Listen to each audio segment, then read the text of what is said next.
আজকে দেখেই বুঝে গেছেন যে আমি আজকে কি রেসিপি তৈরি করতে যাচ্ছি। নমস্কার, বাঙালিয়ানা হেসেলে সবাইকে স্বাগতম। দেখতে দেখতে দুর্গাপূজা কিন্তু চলেই গেল, কিন্তু চলে আসলো আমাদের লক্ষ্মী পূজা। প্রত্যেকের ঘরে ঘরে এই রেসিপি তৈরি হচ্ছে। তো আজকে আমি তৈরি করব কি সেটা বলবো না। নিয়ে নিচ্ছি নারকেল, 3টা নারকেল নিয়েছি এখানে, আর 1.5 কেজি পরিমাণে হচ্ছে গুড়। এখন গুড় কাটা হচ্ছে, নারকেল কোরানো শেষ।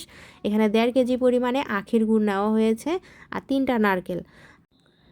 এই যে তিল নেওয়া হয়েছে, তিলের পরিমাণটা হচ্ছে আমি 1 কাপ পরিমাণ তিল ভালো করে ধুয়ে জল ঝরিয়ে নিয়েছি। কড়াই বসিয়ে দিলাম, এর মধ্যে তিলগুলো দিয়ে এখন এগুলো হচ্ছে টালা হবে। হালকা আছে কিন্তু তিলগুলো টেলে নিব। আর বেশি জাল দিলে কিন্তু পুড়ে যাবে, এটা ভাজা হবে না। তো সুন্দর একটা ফ্লেভার যখন বের হবে বা বাদামি কালার হয়ে যাবে তখনই বুঝবো যে তিল ভাজা শেষ। এই যে তিল ভাজাগুলো হয়ে গেছে, এখন একটা প্লেটের মধ্যে নিয়ে এগুলো হচ্ছে ঠান্ডা করে নিব। কড়াইয়ের মধ্যে দিয়ে দিলাম নারকেল আর হচ্ছে গুড়, এটাকে এখন জাল দিব। তো অনেকক্ষণ জাল দিব এটাকে, যাতে গুড়টা গলে যায়। তো গুড় যখন গলে যাবে তখন দেখা গেছে যে নারকেলের থেকে গুড় গলে একদম অনেকটা জল বেরিয়ে যাবে। এটাকে এখন ঘন ঘন নাড়তে হবে, বারবার নেড়ে দিতে হবে, না হলে নিচে কিন্তু গুড় লেগে পুড়ে যাবে। পুজো মানেই আনন্দ, পুজো মানেই নাড়ু সন্দেশ। নাড়ু সন্দেশ ছাড়া কিন্তু আমাদের লক্ষ্মী পুজো হয়ই না। আর 1 বছর আগ্রহ করে থাকা হয় যে কখন আমাদের লক্ষ্মী পুজো আসবে আর নাড়ু সন্দেশ খাওয়া হবে। সবাই অধীর আগ্রহে এই দিনটার জন্যই কিন্তু অপেক্ষা করে। যখন আঠালো ভাব চলে আসে তখন কিন্তু নাড়তে অনেকটা কষ্ট হয়, তখনই বুঝবো যে আমাদের নাড়ুর পাকটা চলে এসেছে। এখন দিয়ে দিব ভেজে রাখা সেই তিলগুলো।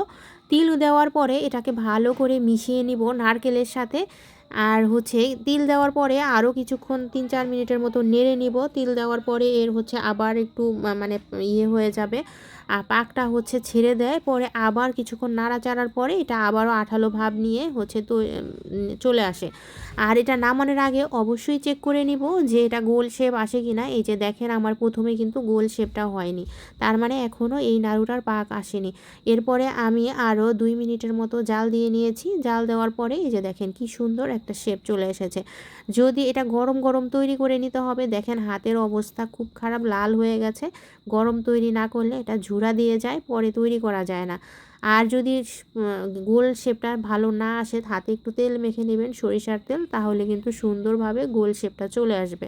এই যে এরকম করে আমরা হচ্ছে সবগুলো তৈরি করে নিব গোল গোল করে। আপনারা চাইলে শাঁস দিয়েও তৈরি করে সন্দেশের মতো করে নিতে পারেন। ঢেকে ঢেকে এটা তৈরি করব। আমি একটা নারকেলের আঁচি দিয়ে ঢেকে রেখেছি কিছুটা, আর অন্য বাকিটুগুলোকে দিয়ে তৈরি করে নিচ্ছি। আর কথা বলতে বলতে কিন্তু নাড়ুগুলো তৈরি করে নিয়েছি। আর নাড়ু তৈরি হয়ে গেলে একটা প্লেটের মধ্যে কিন্তু ঠান্ডা করে নিতে হবে নাড়ুগুলো প্রথমে, তারপরে হচ্ছে বক্সে ভরে রেখে দিতে হবে। ভিডিওটা যদি আপনাদের একটুকু পছন্দ হয়ে থাকে তাহলে ইউটিউব থেকে যদি দেখেন সাবস্ক্রাইব করে নেবেন, আর ফেসবুক পেজ থেকে যদি দেখেন তাহলে লাইক, ফলো, কমেন্ট, শেয়ার করতে কিন্তু ভুলবেন না। আজকে এই পর্যন্তই। সবাই ভালো থাকবেন, সুস্থ থাকবেন। কথা হবে অন্য কোনো নতুন রেসিপিতে।